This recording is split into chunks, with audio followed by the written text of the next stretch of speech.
തുറന്നിട്ട ബാൽക്കണിയിൽ വസ്ത്രങ്ങൾ ഉണക്കാനിടുന്നവർക്കെതിരെ വീണ്ടും മുന്നറിയിപ്പുമായി മസ്കറ്റ് മുനിസിപ്പാലിറ്റി. റോഡുകളെ അഭിമുഖീകരിച്ചുള്ള ബാൽക്കണിയിൽ വസ്ത്രം ഉണക്കാനിട്ടാൽ പിഴയും തടവ് ഉൾപ്പെടെ കർശന ശിക്ഷകളുമാണ് ലഭിക്കുക.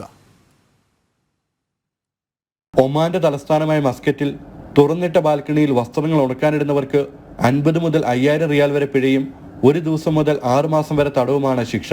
ഫ്ളാറ്റുകളിലും മറ്റും താമസിക്കുന്നവർ വസ്ത്രം അലക്കിയ ശേഷം ബാൽക്കണികളിൽ ഉണക്കാൻ ഉപയോഗിക്കുന്നത് വർദ്ധിച്ചതോടെയാണ് മസ്കറ്റ് നഗരസഭ അധികൃതർ മുന്നറിയിപ്പുമായി രംഗത്തെത്തിയത്. നഗരത്തിന്റെ കാഴ്ചഭംഗിക്ക് കോട്ട സംഭവിക്കുന്നതിനോടൊപ്പം ഉണക്കാനിടുന്ന വസ്ത്രത്തിൽ നിന്ന് താഴേക്ക് വെള്ളം പതിക്കുന്നതും പൊതുജനത്തിനും കാൽനട യാത്രക്കാർക്കും പ്രയാസം സൃഷ്ടിക്കുകയാണ്. ഈ സാഹചര്യത്തിലാണ് മസ്കറ്റ് നഗരസഭ മുന്നറിയിപ്പ് തുടർച്ചയായി നൽകുന്നത്. എന്നാൽ മറയുള്ള ബാൽക്കണികളിൽ വസ്ത്രം ഉണക്കാൻ ഉപയോഗിക്കുന്നതിൽ കുഴപ്പമില്ല.